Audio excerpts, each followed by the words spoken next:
अस्सलाम वालेकुम, आप देख रहे हैं प्रोग्राम न्यूज़ फीड। मैं हूं मुर्तज़ा डार। प्रोग्राम में आज हम बात करेंगे मुल्क में जारी सूरत हाल के हवाले से। जनाब इमरान खान के कौम के खिताब के हवाले से भी आज प्रोग्राम में डिस्कशन करेंगे।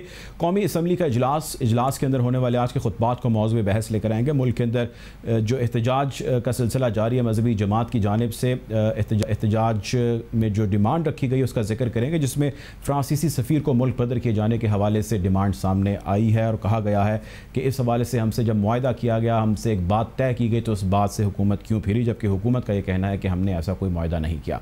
सूरत हाल हुकूमत ने जिस तरह डील की, क्या यही तरीक़ाकार था इनके साथ डील किए जाने का, या इससे बेहतर तरीक़ाकार अपनाया जा सकता था? क्या लोगों को बातचीत के ज़रिए, इनके साथ गुफ्त शनीद के ज़रिए मामलात को बेहतर या खुश उसलूबी से तय किए जाना पहले क्यों ना अपनाया गया, पहले इस अमल के ऊपर क्यों ना इस चीज़ के ऊपर अमल किया गया?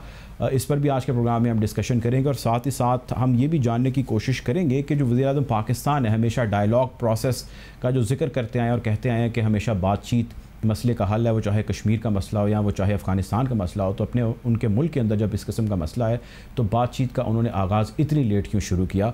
इस सारे मामले को, इस सारी सूरत हाल को इस तरह डील क्यों किया गया? और ये भी आज डिस्कस करेंगे कि अपोजिशन की जो जमातें हैं हुकूमत को वो आड़े हाथों ले रही हैं इस मामले पर भी, और उनका कहना है कि हुकूमत ने बिल्कुल लापरवाही का, गैर ज़िम्मेदाराना रवैये को अपनाए रखा।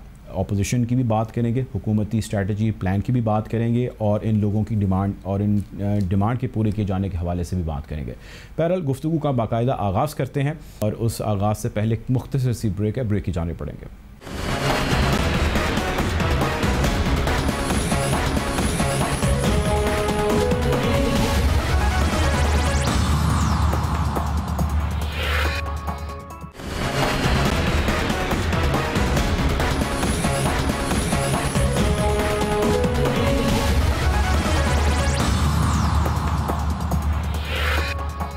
Welcome back after the break. Programme में हमें ज्वाइन करें मुनीफ फारूक साहब, सीनियर जर्नलिस्ट एंड एनालिस्ट हैं। Welcome to the show Munif साहब। आज हम मुनीफ साहब बात कर रहे हैं जो प्राइम मिनिस्टर इमरान खान का खिताब है उस हवाले से, और कौमी असम्बली का इजलास, और उस इजलास के अंदर जो आज ज़्यादा बहस होती रही, जो मुल्क के अंदर एक सूरत हाल मौजूद है इस वक्त, उसको लेकर सबसे पहले तो मैं आपसे ये जानना चाहता हूँ कि प्राइम मिनिस्टर का खिताब आप कैसा देखते हैं, और इस सूरत हाल को गवर्नमेंट ने जिस तरह हैंडल किया उसको कैसे देखते हैं आप?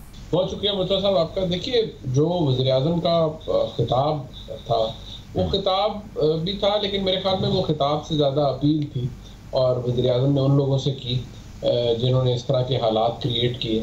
देखिए, सबसे पहले तो बुनियादी बात समझ लेनी चाहिए, वो हर एक को पता है, मेरे ख्याल में उसमें कोई इसमें कन्फ्यूजन वाली बात तो है नहीं, बल्कि ये बात इतनी मजबूत है कि मुसलमान कहीं भी दुनिया के किसी हिस्से में हो, रसूल अकरम सल्लल्लाहु अलैहि वसल्लम की ज़ात अक़दस से जो मोहब्बत है वो हर मुसलमान की ज़िंदगी का हिस्सा है, ईमान का हिस्सा है, और किसी मुसलमान को भी हम इस बात के ऊपर उस पैमाने पर नहीं रख सकते कि मैं ज़्यादा मोहब्बत करता हूँ हुज़ूर सल्लल्लाहु अलैहि वसल्लम की ज़ात से, या फलाना काम करता है खुदा न खास्ता, ऐसा कुछ भी नहीं है। हम सब हुज़ूर सल्लल्लाहु अलैहि वसल्लम की ज़ात जिस पर दरूद भेजते हैं, रहमतुल लिल आलमीन, वो पूरी आलम के लिए रहमत। बेशक। सो अब देखिए, गुजारिश ये है कि मौजूदा हुकूमत ने जो मामलात देखे हैं, जिस तरह से किए हैं, एक बुनियादी फैक्टर ये है कि आज वज़ीर-ए-आज़म ने कहा जी कि ये लोग, हमें पता चला इन्होंने ये ट्रेनिंग कर रहे थे या तैयारी कर रहे थे, इस्लामाबाद पे चढ़ाई करनी थी, और ये बड़ा गलत था, स्टेट की रेट चैलेंज नहीं होनी चाहिए। देखिए, अगर आपने इन्हें कलदम करना था या ये सब कुछ आप जो आप कर रहे हैं, सबसे पहले तो बुनियादी बात जो ये है कि आप इनसे मुआहदे किस चक्कर में कर रहे थे। जब आप ये फरमा रहे हैं खुद के, देखिए फ्रांस का सफ़ीर निकाल देंगे तो क्या उससे मसला हल हो जाएगा, या क्या बाकी तमाम ममालिक ने जो मुख्तलिफ डिप्लोमेट्स हैं फ्रांस के, उनको निकाल दिया है अपने मुल्कों से, जो इस्लामी ममालिक की वो बात कर रहे थे। तो इसकी अंडरस्टैंडिंग तो हुकूमत को पहले भी थी। आप क्यों इस सेंटिमेंट को आगे लेके गए? आपने क्यों मुआहदे किए? अगर आपको पता था कि आप जो स्टेट की रेट है उसके ऊपर कॉम्प्रोमाइज़ नहीं करना, आप इसलिए कर रहे थे ना, टाइम बाय कर रहे थे, कभी 1 तारीख कभी दूसरी तारीख, अब 20 अप्रैल तक का मुआहदा हुआ था। सो एक तो बात ये है। दूसरी बात ये है कि हमारे मुल्क की जो इंटेलिजेंस एजेंसीज हैं वो सिविलियन हो या मिलिट्री हो, वो काम बड़ा ज़बरदस्त करते हैं। उनको पता था और अंदाज़ा बखूबी था कि ये जो तरीके लब्बैक है, टीएलपी जिसे हम कहते हैं, इसकी कैपेसिटी क्या है और ये क्या कर सकते हैं। तो ये कोई नई रेवलेशन तो थी नहीं कि जो एकदम हुकूमत के सामने आ गई कि बस जी कुछ होने लगा है, लिहाजा इनको फौरी तौर पर साद रिजवी साहब को गिरफ्तार कर लिया जाए। सबको पता था कि वो क्या कर सकते हैं। मरहूम खादिम हुसैन रिजवी साहब के बारे में भी सबको पता था कि वो किस तरह का शख्सियत थी उनकी और वो क्या कर सकते थे। लिहाजा एक तो ये फैक्टर है कि हुकूमत ने जो आज हो रहा है, फिर जाहिर बात है, फिर आप जब जैसा करेंगे वैसा आपको भरना पड़ता है। हुकूमत जो कर रही है वो फिर अपोजिशन हुकूमत को ब्लेम कर रही है कि आपने इसको गलत तरीके से हैंडल किया और मामले को दुरुस्त तरीके से नहीं देखा। लेकिन जो इसके अंदर बुनियादी फैक्टर है, अगर इस तमाम बहस को आप एक साइड पे भी रखते हैं, वो फैक्टर है हिपोक्रेसी का, वो फैक्टर है इंटरनल कॉन्ट्रडिक्शंस का, जो कि हमारे ना सिर्फ हमारे इस मुआशरे के अंदर मौजूद है जहाँ हम एग्जिस्ट कर रहे हैं, बल्कि हमारे लीडरान भी बड़ी ही कन्वीनियंटली इस हिपोक्रेसी का काम लेते हैं। अब देखिए, आज वज़ीर-ए-आज़म कह रहे हैं और रिट की बात कर रहे हैं, शेख रशीद साहब रिट ऑफ द स्टेट की बात कर रहे हैं। अभी 3-4 साल पहले 2017 में जो कुछ हो रहा था पाकिस्तान के अंदर ही, क्या उस वक्त, मेरा सवाल तो ये ना, क्या उस वक्त स्टेट की रिट चैलेंज नहीं हुई थी? क्या उस वक्त पुलिस पर या लॉ एनफोर्समेंट एजेंसी पर तशद्दुद नहीं हुआ था? क्या उस वक्त सरकारी और निजी इमलाक को नुकसान नहीं पहुंचाया गया था? सब कुछ हुआ था, हसास मामला था। अगर आपने बहसियत एक रिस्पॉन्सिबल अपोजिशन अपना किरदार निभाया होता और मामले को ज्यादा तूल ना दिलवाई होती और उसको अपने सियासी कैपिटल, आपके साथ भी ये ना हो रहा होता, आपके साथ भी तमाम पार्टीज खड़ी होती और कहती कि क्योंकि आपने बड़ा सेम व्यू लिया था उस वक्त, लिहाजा आज आप हुकूमत में हैं, हम अपोजिशन में हैं, तो हमारे ऊपर भी बाइंडिंग है कि हम भी एक सेम व्यू लें, बिकॉज ये मसला बहुत हसास है और बहुत ज़्यादा सेंटिमेंट्स जुड़े होते हैं लोगों के इसके साथ। लेकिन वो क्योंकि ऐसा नहीं किया गया, लिहाजा आज फिर आपको अपना स्कोर सेटल कर रहे हैं हुकूमत के साथ। लिहाजा अब इसमें जो मैंने अर्ज किया, मैंने आपको दोनों साइड की अपनी तरीके से कोशिश की है कि मैं आपको बताऊं पॉइंट ऑफ व्यू। वो यही है कि आज की हुकूमत जो है उससे बुनियादी सवाल यही है कि भाई आप इनसे मुआहदे किस चक्कर में करी जा रहे थे। अगर ये आपको पता है कि फ्रांस का सफीर आप नहीं निकाल सकते और नहीं निकालना चाहिए, तो आपको ऐसी गलत बयानी करने की क्या जरूरत है? अच्छा, ये बताइएगा मुनीब, ये बताइएगा कि अब प्राइम मिनिस्टर ने जिस तरह के आज भी उन्होंने कहा और मुतादिद दफ़ा कहा, और जिसमें उन्होंने कहा कि जी मैंने जिस तरह लीड किया है इस्लामोफोबिया का जिक्र किया है, नामूस रसालत के हवाले से मैंने बात की इंटरनेशनल फोरम्स में, मेरे से ज़्यादा शायद ही किसी ऐसे मुस्लिम लीडर ने बात की और इससे कबल। इस के बारे में आपका क्या ख्याल है कि जो लीड किया है केस प्राइम मिनिस्टर ने इंटरनेशनली, वो ठीक तरीके से लीड किया है और आने वाले वक्त में इसी तरह करना चाहिए लीड इस सारे केस को वेस्ट के कंपैरिजन में अगर हम बात करें तो? देखिए, वज़ीर-ए-आज़म पाकिस्तान की ये बात तो मैं तस्लीम करता हूँ और मैं इससे एग्री भी करता हूँ कि जो उनका पॉइंट ऑफ व्यू रहा है, वो बड़ा उन्होंने इसको बड़े अच्छे तरीके से लीड किया है। हर जगह पर इस कोई भी प्लेटफॉर्म हो, इमरान खान साहब ने बहसियत वज़ीर-ए-आज़म इस मामले को, इस मुद्दे को उठाया है, जो कि एक बहसियत मुसलमान भी, बहसियत एक इस्लामी मुल्क के वज़ीर-ए-आज़म के भी इमरान खान साहब का फ़र्ज़ था, उन्होंने बखूबी वो निभाया है और इसको हर जगह रेस किया। और मेरे ख्याल में उसके ऊपर तनकीद भी कोई नहीं है, क्योंकि वो मामला ऐसा है कि उससे हर मुसलमान का दिल जुड़ा हुआ है, उसकी ज़ात जुड़ी हुई है। लिहाजा वो अनकंडीशनल इमरान खान साहब को उस पर सपोर्ट ही मिलेगी और हर कोई उसकी पजीराई करेगा। इमरान खान साहब की पजीराई इस हवाले से मुकम्मल तरीके से हुई है, मुकम्मल तौर पर हुई है और मैं समझता हूँ इमरान खान साहब ने बड़ा अच्छा किरदार अदा किया है। आने वाले वक्त के अंदर भी बहसियत वज़ीर-ए-आज़म और बहसियत चेयरमैन ऑफ पाकिस्तान तहरीक-ए-इंसाफ इमरान खान साहब को एक किरदार निभाना चाहिए। वो अच्छी तरह कन्वर्सेंट हैं, ये बात उनकी काफ़ी हद तक दुरुस्त है कि वो मगरब को भी समझते हैं, वहाँ का जो माहौल है उसे समझते हैं और अच्छे तरीके से वो बोल सकते हैं। तो जाहिर बात है उन्होंने जो किया है वो काबिल सताइश है, उसके अंदर तो कोई दूसरी बात ही नहीं। अब इस सारे मामले के अंदर जो गौर तलब चीज़ है वो ये है कि प्राइम मिनिस्टर ने ये भी कहा कि इसका बेहतर तरीका ये है कि जितनी मुस्लिम कम्युनिटी है वो सारी इकट्ठी हो और हो के हम वेस्ट के पास पहुँचे और उनको जाके कहें कि भाई जो ये आप हमारे साथ करते हैं, अगर ये आपके साथ हो, जो हॉलोकॉस्ट का उन्होंने जिक्र किया, तो उनके सेंटिमेंट ज़ाहिर किस तरह मजरू होते हैं या वो किस किस्म के एक्शन लेते हैं, हमें भी ये करने की ज़रूरत है। अब मसला ये कि हमारे यहाँ पे जो हमारी पॉलिटिकल क़यादत है, वो गवर्नमेंट हो या अपोजिशन हो, वो आज तक आप देखते हैं, हम भी देखते हैं कि वो किसी भी चीज़ पर सेम पेज पे तो आते ही नहीं है। अब ये किस तरह मुमकिन है कि अपोजिशन और गवर्नमेंट बैठे बैठ के एटलीस्ट जो पॉलिटिक्स है उसको साइड पे कर दें। ज़ाहिर है ये तो बिल्कुल एक नॉन पॉलिटिकल इशू है और ये हमारा बहुत सेंटिमेंट हर्ट है लोगों का। बैठें और बैठ के बात करें। इस डायलॉग के प्रोसेस में गवर्नमेंट और अपोजिशन हमारे लीडरान क्यों नहीं बैठ पाते regardless of their political parties and interest?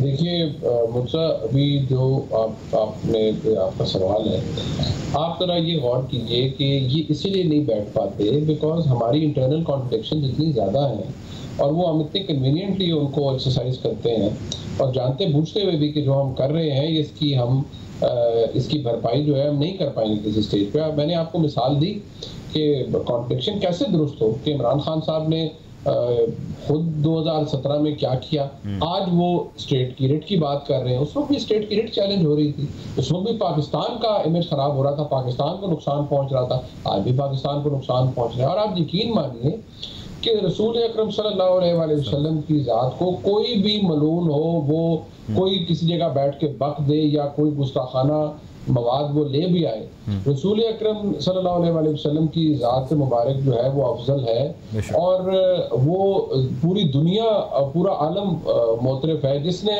मज़हब को पढ़ा, जिसने इस्लाम को पढ़ा, जिसने सीरत पढ़ी, जिसने रसूल अकरम सल्लल्लाहु अलैहि वसल्लम की ज़ात अक़दस का मुताला किया उनके बारे में, वो उनका गर्विदा हो गया। तो हमें बैसियत मुसलमान अपना जो कॉन्डक्ट है उसको इतना ज़बरदस्त बनाना चाहिए कि कम से कम जो तालीमात है हज़ूर अकरम सल्लल्लाहु अलैहि वसल्लम की, हम उन पे चल सकें, उनको फॉलो करें। हम अमलाक को नुकसान पहुंचा के, लोगों को मार पीट के, नुकसान दे के, एम्बुलेंसेस को रोक कर हम किसी तरीके से भी रसूल अकरम सल्लल्लाहु अलैहि वसल्लम की जो तालीमात है बदकिस्मती से हम उन पे अमल नहीं कर रहे कि उनकी ज़ात अक़दस का अगर मुताला किया जाए और जो उनकी ज़िंदगी गुजरी तो वो तो रहमत का ही बायस थे हर जगह। जिन्होंने जुल्म भी किया हर कोई जानता है, वो उनके साथ भी रहम का बायस बने और उनके साथ भी बहुत ही was very kind to them. तो लिहाजा ये एक अपनी जगह सेंटिमेंट मौजूद है, लेकिन ये जो सियासत वाले मामला है और जो कॉन्ट्रडिक्शंस हैं ये मौजूद रहेंगी। और जहाँ तक आपने दुनिया की बात की, मुसलमान ममालिक की, देखिए हमारा प्रॉब्लम वहाँ यही है कि जो सो कॉल्ड मुस्लिम उम्मा है दैट डज नॉट एग्जिस्ट, ये मफादात की जंग है हर जगह पर। इकट्ठे होकर अगर ये चले जाएंगे या किसी जगह बात भी करेंगे, ठीक है, कुछ सुन ले, अच्छी बात है, सुनना चाहिए। दुनिया में बिलियन से ज़्यादा मुसलमान मौजूद हैं, सो उनके सेंटिमेंट की परवाह होनी चाहिए। अरबों से मुसलमान मौजूद हैं, उनकी जो सेंटिमेंट है उसको जहन में रखना चाहिए दुनिया को कि जब जो हमारा रिलीजन है उसका एहतराम होना चाहिए, उसकी इज्जत होनी चाहिए, रसूल अकरम सल्लल्लाहु अलैहि वसल्लम की ज़ात मुबारक की इज्जत होनी चाहिए। दुनिया को ये बात रियलाइज़ करनी चाहिए। लेकिन अगर दुनिया नहीं कर रही तो यकीन मानिए कोई फर्क नहीं पड़ेगा। ये मैंने पहले अर्ज किया, कोई कहीं बैठ के बक दे, कुछ कर दे, कोई किसी की इतनी जरूरत नहीं है कि वो कर सके, कर सके। और जी प्लीज़, मैं आखिरी चीज़ ये मनी आपसे जानना चाह रहा था कि अब जब हम अपना प्रोटेस्ट करते हैं, किसी भी चीज़ के ख़िलाफ़ एहतजाज करते हैं जो कि हमारा एक आइनी हक़ है, अब इसमें बहुत सारी चीज़ें हैं जिसको हमें मलूज़ ख़ातिर रखना होता है। इस्लाम में हुकूकुल इबाद का बहुत ज़िक्र किया गया है। अब इस सारे मामले के अंदर आप देखिए बहुत सारे ऐसे लोग हैं जिसका आज प्राइम मिनिस्टर ने कौमी असम्बली के अंदर भी जिक्र हुआ, प्राइम मिनिस्टर ने भी खिताब के अंदर जिक्र किया, जिनको इसकी वजह से बहुत सारे चैलेंजेस हैं जिससे गुजरना पड़ा। जिस तरह वज़ीर-ए-आज़म ने आज कहा कि जी बहुत सारे लोग हैं जो ट्रैफिक के अंदर फंस गए, प्रोटेस्ट के अंदर फंस गए, कोरोना के पेशेंट थे, उन तक ऑक्सीजन के सिलेंडर्स तक नहीं पहुँच सके। तो पब्लिक न्यूसेंस आप कह लीजिए या लोगों को जो इससे डायरेक्टली या इनडायरेक्टली जो जहमत का सामना रहा, उस पे हमें किन किन चीज़ों का ख्याल रखना चाहिए, क्योंकि बहुत सारे लोगों के साथ बहुत सारी ऐसी चीज़ें हुई जो शायद नहीं होनी चाहिए थी।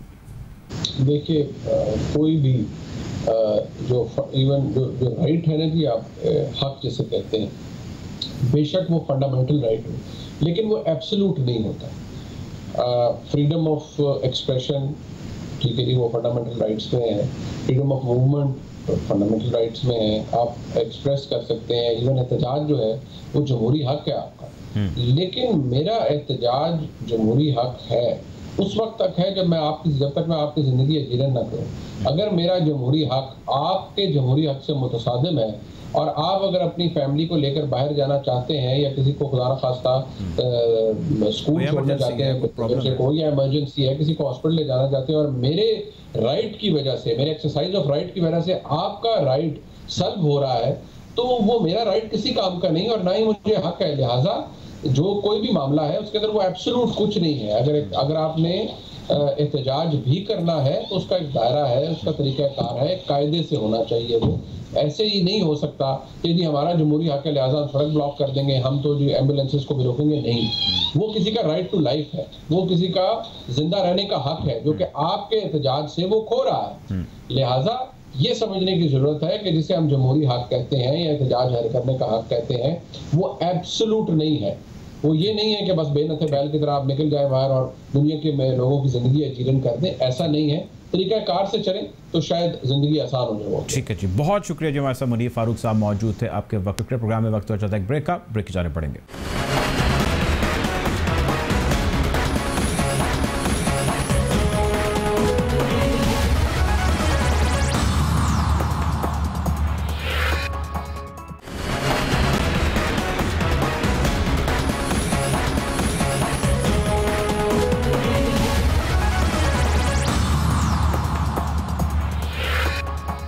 Welcome back after the break. Programme में हमें ज्वाइन करें लेफ्टिनेंट जनरल अशरफ सलीम साहब। बहुत शुक्रिया आपका प्रोग्राम में हमें ज्वाइन करने के लिए सर।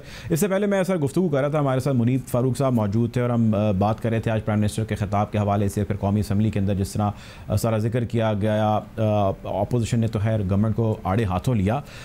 जो डिस्कशन अभी आगे बढ़ रही है जिस राउंड के अंदर, वो सर ये है कि क्या हमारी सिक्योरिटी फोर्सेस ने, क्या हमारी लॉ इन्फोर्समेंट एजेंसीज़ ने, क्या हमारे पुलिस ने, जो कुछ भी वहाँ पर मौजूद था, उन्होंने तो ज़ाहिर इंस्ट्रक्शन जानी है जिसके ऊपर अमल करना है।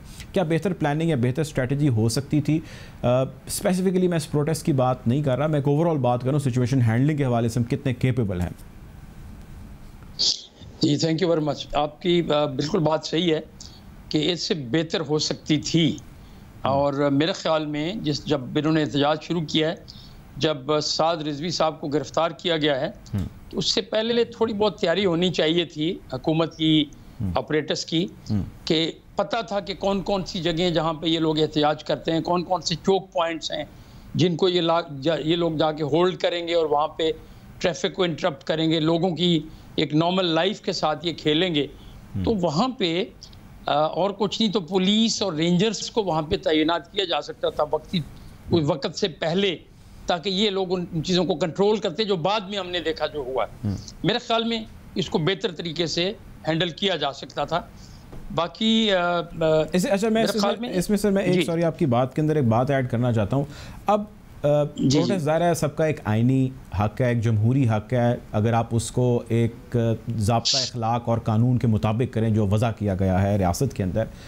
अब हमारे यहाँ जो एक शिद्दत पसंदाना सोच है वो काफ़ी हद तक एग्रीवेट होती गुज़िश्ता कई सालों से हमें दिखाई दे रही है। ये बताइए कि हमारे यहाँ हॉट स्पॉट ऐसे कौन से हैं जहाँ पर इस किस्म की जो हमारी सोच है ओवरऑल, नॉट टारगेटिंग और स्पेसिफिंग एनीवन, स्पेसिफाई हम नहीं करते, लेकिन वो क्यों बढ़ रही है और हॉटस्पॉट हमारे कहाँ पे और कहाँ पे हमें मेहनत करने की ज़रूरत है? देखिए जी, इसमें सबसे पहली बात यह है कि जब भी कोई एक तो आपने पहले बात की ना कि ये आईनी हक है, ये कोई मादर पिदर आज़ाद हक नहीं है एहतजाज करना। आप अवाम की लाइफ के साथ नहीं खेल सकते हो अंटिल ज़ाब्ता अखलाक के मुताबिक करें आप। जी, एक ज़ाब्ता अखलाक के मुताबिक होता है। अगर आपने एक सड़क बंद करनी है तो कम से कम दूसरी सड़क जरूर खुली रहने दें, और बल्कि जो एहतजाज कर रहा है उसका ये फ़र्ज़ बनता है कि लोगों को गाइड करे। एम्बुलेंसेज आती हैं, बाकी लोग होते हैं, बीमार हैं, बड़े बूढ़े, सब, उनको नॉर्मल लाइफ अपनी चलाने की इजाज़त दें। इसके बाद जहाँ पे हॉट स्पॉट्स की आप बात ये कि हमारा ओवरऑल, हमारी कौम में ओवरऑल एक इंतशार पाया जाता है। हम लोग समझते हैं कि दुनिया में कोई इवेंट कहीं भी होगा तो उसकी जिम्मेदारी हमारी है कि हम उसको रोकें। क्यों समझते हैं? मैं ये तो जानना चाह रहा हूँ, क्यों समझते हैं हम देखिए, मजहबी तौर पे ठीक है, जज्बात होते हैं, लेकिन उन जज्बात को रैशनलाइज करना भी बहुत ज़रूरी है। ये नहीं हो सकता है कि कोई वाक़या कहीं पे होता है दुनिया में और उसकी जिम्मेदारी हम खुद लेके अपने तौर पे यहाँ पे अपनी इमलाक को जलाना शुरू कर दें, अपने लोगों को तंग करना शुरू हो जाए। ये तरीका नहीं होता है। मेरे ख्याल में लोगों को, हमारी कौम को थोड़ी तालीम और तरबियत की ज़रूरत है। हम लोग एक तो ये ना कि हर चीज़ एक ख़ास नुक्ता नज़र से देखते हैं। देखिए, हम सारे के सारे नबी पाक सल्लल्लाहु अलैहि वसल्लम के ग़ुलाम हैं। बिल्कुल, बिल्कुल। उनकी उन सल्लल्लाहु अलैहि वसल्लम की ज़ात अक़ज़त के हम सारे उनके पैरोकार हैं। उनकी सुन्नत पे हम लोग अमल करते हैं। बेशक। इसका मतलब ये नहीं कि हम उनकी कोई खुदा न खास्ता उनकी शान में कोई गुस्ताखी बर्दाश्त करें, लेकिन एक ये भी बात याद रखने वाली बात है कि गैर मुस्लिम जो हैं वो उस तरीके से उनकी ज़ात के ऊपर बिलीव नहीं करते हैं जिस तरह हम करते हैं। लेकिन गैर मुस्लिम जो गैर ममालिक में रहते हैं, अपने मुल्क में कोई ऐसा आदमी नहीं है, इवन गैर मुस्लिम भी हजूर पाक सल्लल्लाहु अलैहि वसल्लम की शान में गुस्ताखी नहीं करता है। लेकिन वो ममालिक जो अपने तौर पे आज़ाद ममालिक हैं, जहाँ पे मेजॉरिटी दूसरे मज़ाहिब की है, वहाँ पे इस चीज़ का होना कोई अचंभे की बात नहीं है। और ख़ास तौर पे जब बैनुल मज़ाहब गुफ्तगू होती है, लोग आपस में बातचीत करते हैं, मज़ाहब का तकाबुल होता है, तो उसमें बहस होती है, उसके अंदर बहुत सारी चीज़ें ऐसी आती हैं जिसको सुनना पड़ता है। लेकिन सर अब ये देखिए, आज प्राइम मिनिस्टर ने भी अपनी तकरीर के अंदर ये कहा कि ये लोग जान के करते हैं, ये ऐसे पॉइंट्स पर पिंच करते हैं जिसके ऊपर हमारे मुसलमानों के सेंटिमेंट फ्लेयर अप होते हैं, और वो है नबी पाक सल्लल्लाहु अलैहि वसल्लम की शान अक़दस के अंदर किसी भी किस्म की खुदा ना खासा गुस्ताखी। तो ये जो शरपसंद अनासर हैं वेस्ट के, ऑन डेलिब्रेट ऑन पर्पज़ ये जो करते हैं, ये करने से क्या ये कोई बड़े पुरअमन माशरा बना पा रहे हैं? क्या अपने खिलाफ हेटेड ही है जो पैदा कर पा रहे हैं? इसके अलावा तो कुछ नहीं कर रहे हैं। नहीं, आपकी बात दुरुस्त है, लेकिन बात यह है कि फिर इसका मतलब ये नहीं है कि हम अपना घर जलाना शुरू हो जाए ना। देखिए, मुसलमान एक बहुत बड़ी उम्मत है, बहुत बड़ी कौम है, और मुसलमानों को बहसियत कौम, बहसियत उम्मत, ख़ास तौर पे OIC के प्लेटफॉर्म के ऊपर या बाकी बहुत सारे ऐसे मुस्लिम ममालिक हैं जो आपस में मुत्तहद हो सकते हैं, और वो ये मामला अक़वाम मुत्तहदा में उठाएं और बैनुल अक़वामी तौर पे मीडिया में ये चीज़ हाईलाइट करें। प्राइम मिनिस्टर साहब ने कई दफ़ा किया है, ख़ास तौर पे जिस तरह उन्होंने पिछली दफ़ा UNO में जनरल असम्बली के खिताब में किया, और बाकी भी कई जगहों पे उन्होंने किया, बड़ी अच्छी बात है। इसी तरीके से दूसरे मुस्लिम ममालिक को जो लीडरशिप है उनको भी सेंसिटाइज इसके ऊपर किया जाए, और वो लोग भी इनके साथ आवाज़ मिला के सारे मुसलमान इकट्ठे होकर बात करें, और मेरे ख्याल में ये बात समझी भी जाएगी। लेकिन इसके बावजूद भी मैं आपको बता दूं, 100% आप इंश्योर नहीं कर सकते हो कि फिर भी वो लोग ऐसी बातें नहीं करेंगे।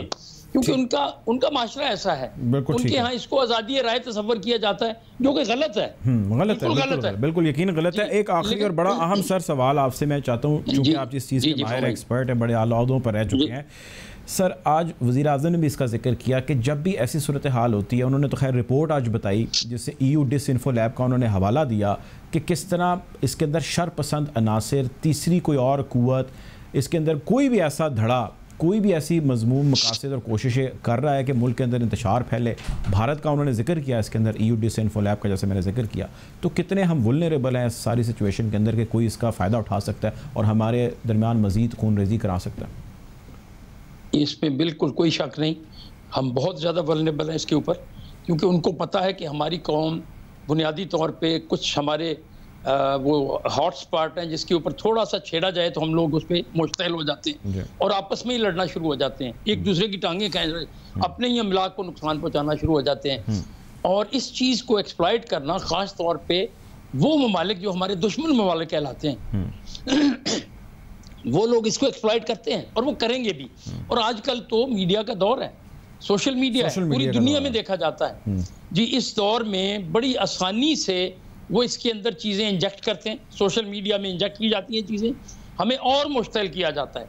हमारा भी फ़र्ज़ बनता है कि भाई हम मुश्तिल ना हो, बल्कि अकल के नाखुन लें, आपस में मुत्तहद होकर बातचीत करें, एक स्ट्रेटजी बनाई जाए नेशनल लेवल के ऊपर, और वो स्ट्रेटजी आखिर अल्टीमेटली वो हम बाहर लेके जाएं, अपने दोस्तों के साथ लेके जाएं, मुस्लिम ममालिक के पास लेके जाएं, इसके अलावा UNO में लेके जाएं। ठीक, हम लोगों को बताएं कि ये चीज़ ठीक नहीं है, उसके ऊपर एहतजाज ज़रूर हो सकता है, लेकिन अपने आप को जलाना मत शुरू कर दें, अपने आप को मारना मत शुरू कर दें, अपनी कौम के अंदर इंतशार ना फैलाएं। बिल्कुल ठीक है, बहुत शुक्रिया जी हमारे साथ लेफ्टिनेंट जनरल अशरफ सलीम साहब, आपके वक्त का बहुत शुक्रिया। प्रोग्राम का वक्त ख़त्म हो जाता है, आपसे इंशाल्लाह जल्द मुलाकात होगी, अपना ख्याल रखिएगा, अल्लाह हाफ़िज़।